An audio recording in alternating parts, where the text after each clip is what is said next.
बहुत कम है, मगर खुदाए वाहिद शाहिद है कि मैंने आज तक इस कमजोरी का कभी प्रोपेगेंडा नहीं किया। हालांकि मुझे इसका पूरी तरह इल्म है कि इंसान अपनी कमजोरियों से इसी तरह फायदा उठा सकता है जिस तरह के अपनी ताकतों से उठा सकता है, मगर मेरा ईमान है कि हमें ऐसा नहीं करना चाहिए। खूबसूरती मेरे नज़दीक वो खूबसूरती है जिसकी दूसरे बुलंद आवाज में नहीं बल्कि दिल ही दिल में तारीफ करें। मैं उस सेहत को बीमारी समझता हूँ जो निगाहों के साथ पत्थर बनकर टकराती है। राज किशोर में वो तमाम खूबसूरतियां मौजूद थीं जो एक नौजवान मर्द में होनी चाहिए, मगर अफसोस है कि उसे उन खूबसूरतियों का निहायत ही भोंडा मुजाहिरा करने की आदत थी। आपसे बात कर रहा है और अपने एक बाजू के पट्टे अकड़ा रहा है और खुद ही दाद दे रहा है। निहायत ही अहम गुफ्तगू हो रही है, यानी स्वराज का मसला छिड़ा है और वो अपने खादी के कुर्ते के बटन खोलकर अपने सीने की चौड़ाई का अंदाजा कर रहा है।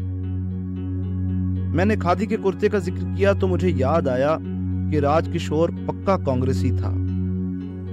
हो सकता है वो इसी वजह से खादी के कपड़े पहनता हो, मगर मेरे दिल में हमेशा इस बात की खटक रही है कि उसे अपने वतन से इतना प्यार नहीं था जितना कि उसे अपनी जात से था।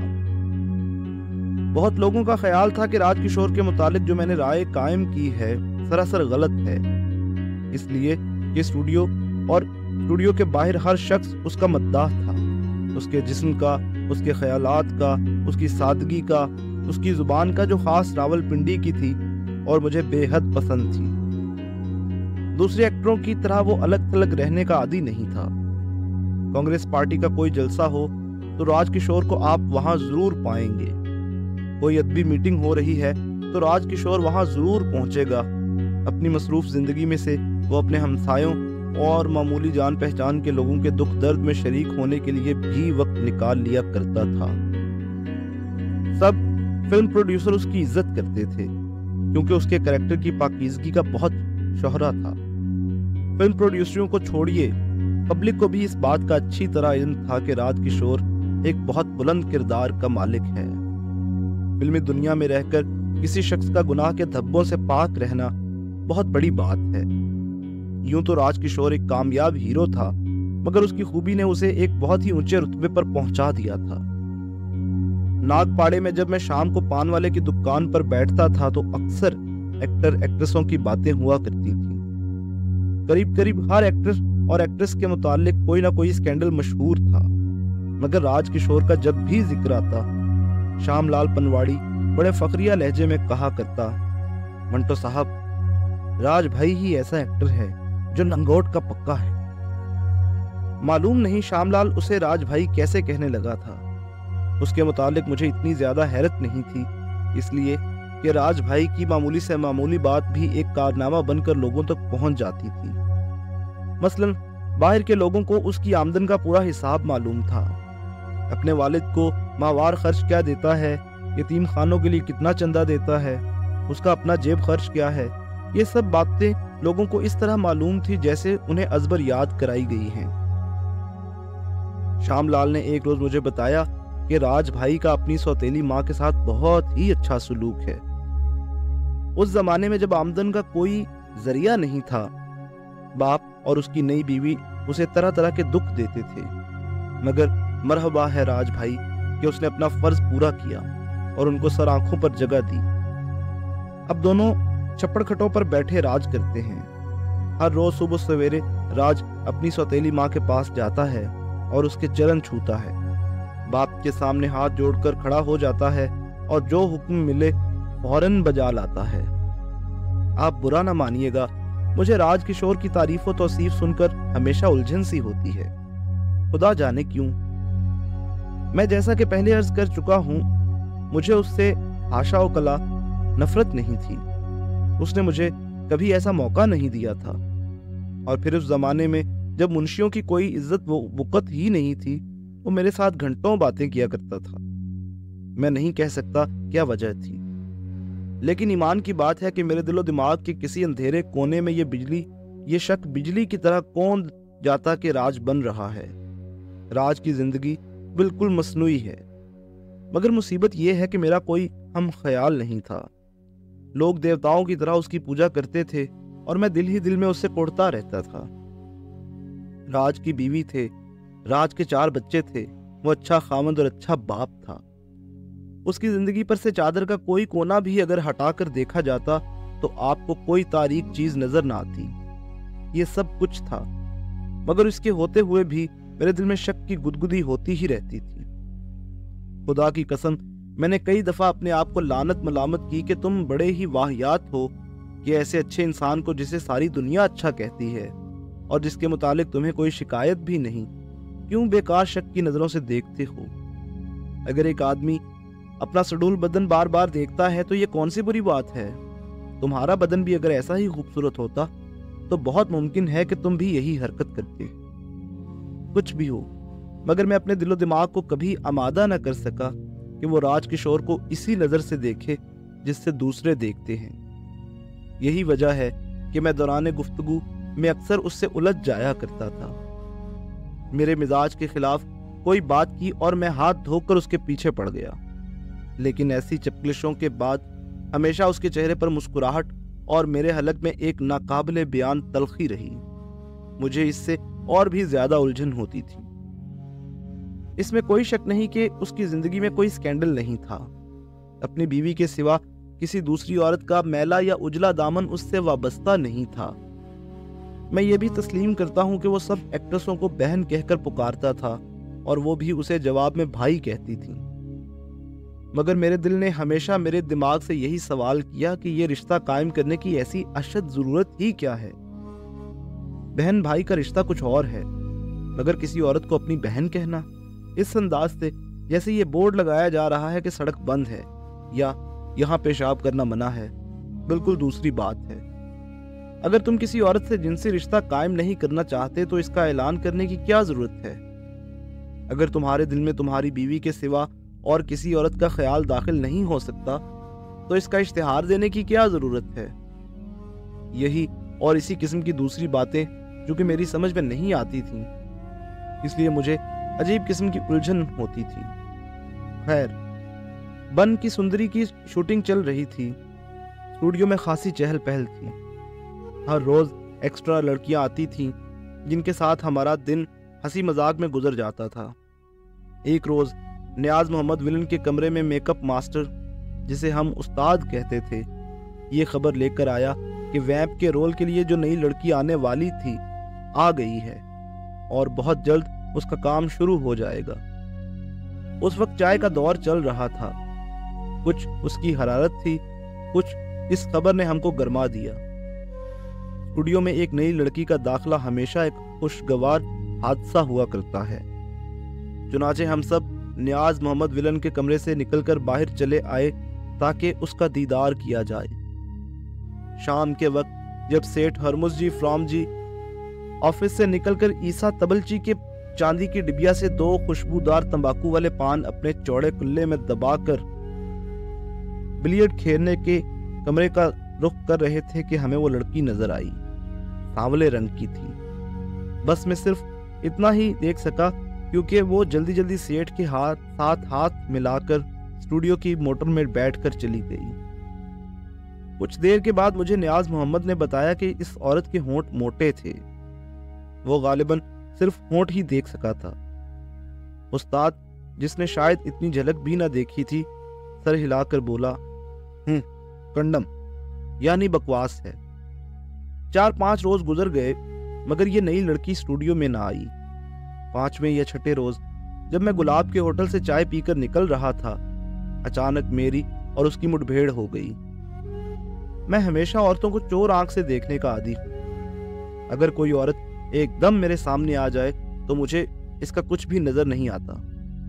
चूंकि गैर मुतवक्के तौर पर मेरी उसकी मुठभेड़ हो गई थी, इसलिए मैं उसकी शक्ल शबाहत के मुतालिक कोई अंदाजा न कर सका। अलबत्ता पाँव मैंने जरूर देखे जिनमें नई वजह के स्लीपर थे। लेबॉर्ट्री से स्टूडियो तक जो रविश जाती है उस पर मालिकों ने बजरी बिछा रखी है। इस बजरी में बेशुमार गोल गोल बट्टियां हैं जिन पर से जूता बार बार फिसलता है। चूंकि उसके पाँव में खुले स्लीपर थे